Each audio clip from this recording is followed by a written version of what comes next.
नमस्कार, मी नेहा माझ्या यूट्यूब चॅनलमध्ये तुमच्या सर्वांचं स्वागत करते। आज आपण खूप साधा सोपा असा घरातल्या साहित्यात अवेलेबल होणारा तयार होणारा केक करणार आहोत, रवा केक। तर इथे मी बारीक रवा घेतलेला आहे 1 वाटीभर। 1 वाटीसाठी बरोबर 1 फुलपात्र इथे मी दुधाचा वापर केला आहे। हे जे दूध वापरलं आहे ते नॉर्मल टेम्परेचरचं दूध मी इथे वापरलं आहे।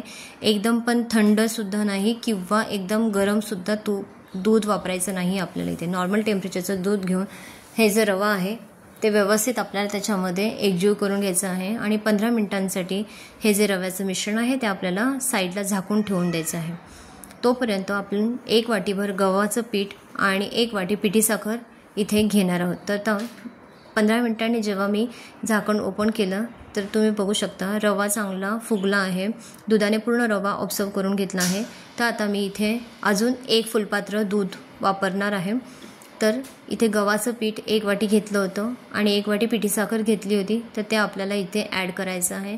आणि जसं मगाशी सांगितलं मी फुलपात्रातलं सर्व दूध मी इथे ओतून घेणार आहे। सोबतच अर्धा फुलपात्र असं तेलाचं मी इथे वापर केला आहे, ते पण मी याच्यामध्ये ॲड करून घेणार आहे। तर तुम्ही तेलाच्या ऐवजी तुपाचा किंवा बटरचा वापर केला तरीही चालेल। फक्त तूप किंवा बटर जे काही घ्याल ते तुम्हाला इथे मेल्ट करून घ्यायचं आहे।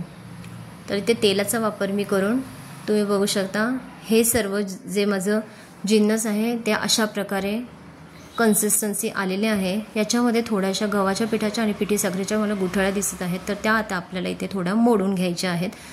तर एकजीव झाल्यानंतर कन्सिस्टन्सी बघू शकता कशी स्मूथ झालेली आहे। या कन्सिस्टन्सीला आपल्याला याच्यामध्ये बेकिंग पावडर ॲड करायची आहे। तर बेकिंग पावडर मी अर्धा चमचा घेतलेला आहे आणि बेकिंग सोडा पाव चमचा इथे वापरलेला आहे। तुम्ही तुमच्या आवडीप्रमाणे इथे फ्लेवर्सचा वापर करू शकता। तर इथे मी व्हॅनिला एसेन्स थोडासा टाकणार आहे आणि सर्व हे जे मिश्रण आहे ते व्यवस्थितरित्या फेटून घ्यायचं आहे।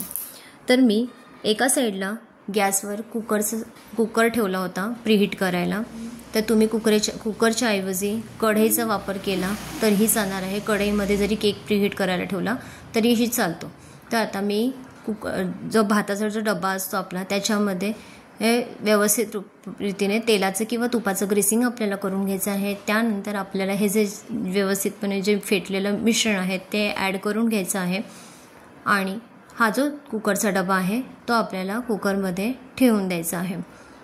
जरी कढईमध्ये जरी तुम्ही ठेवला तरी कढईमध्ये खाली एक रिंग ठेवायची आणि त्याच्यावर हा कुकरचा डबा ठेवून वरती एक झाकण ठेवून द्यायचं आणि 45 मिनिटांसाठी आपल्याला बेक करून घ्यायचा आहे केक। तर आता इथे मी कुकरला बारीक गॅसवरच ठेवलं आहे। बारीक गॅसवर बेक करून घ्यायचं आहे। फक्त शिट्टी आणि कुकरची रिंग आपल्याला इथे काढून घ्यायची आहे। तर 45 मिनिटांनंतर माझा केक व्यवस्थितरित्या तयार झालेला आहे। जेव्हा गरम केक आपण काढतो लगेच आपल्याला तो डिमोल्ड करून घ्यायचा नाही, पूर्ण त्याला गार होऊ द्यायचं आणि त्यानंतरच आपल्याला डिमोल्ड करून घ्यायचा आहे।